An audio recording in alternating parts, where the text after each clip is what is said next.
ജനങ്ങൾക്കിടയിൽ ചർച്ചയാവേണ്ടതും ചർച്ചയായതും ആ പോരായ്മകൾ തന്നെയാണ്. ഞങ്ങളെ സംബന്ധിച്ചിടത്തോളം ആ വിഷയത്തിൽ ഞാനിനി അതിൽ കൂടുതൽ പ്രതികരിക്കേണ്ടതില്ല.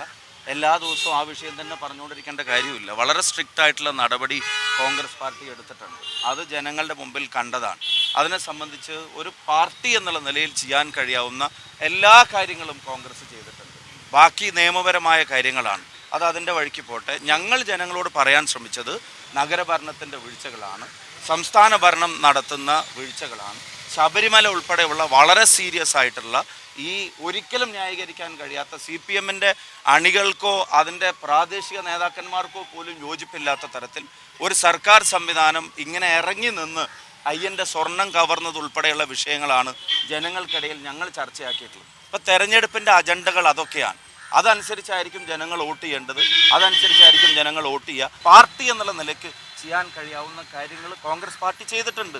അത് മറ്റൊരു പാർട്ടിയും ചെയ്യുന്നില്ല. മുഖ്യമന്ത്രിയെ സംബന്ധിച്ചിടത്തോളമൊക്കെ അജണ്ട ഇതാവണം എന്നുള്ളത് അദ്ദേഹത്തിൻ്റെ ആഗ്രഹമാണ്. കാരണം മറ്റ് അജണ്ടകൾ ചർച്ചയ്ക്ക് വന്നാൽ അത് തെരഞ്ഞെടുപ്പിൽ അവരുടെ വീഴ്ചകളെ, പ്രത്യേകിച്ച് സംസ്ഥാന സർക്കാരിൻ്റെ വീഴ്ചകളെ, പ്രാദേശികമായിട്ട് അവർക്ക് കിട്ടേണ്ട വോട്ടുകളെ ഇല്ലാതാക്കുമെന്ന ഭയ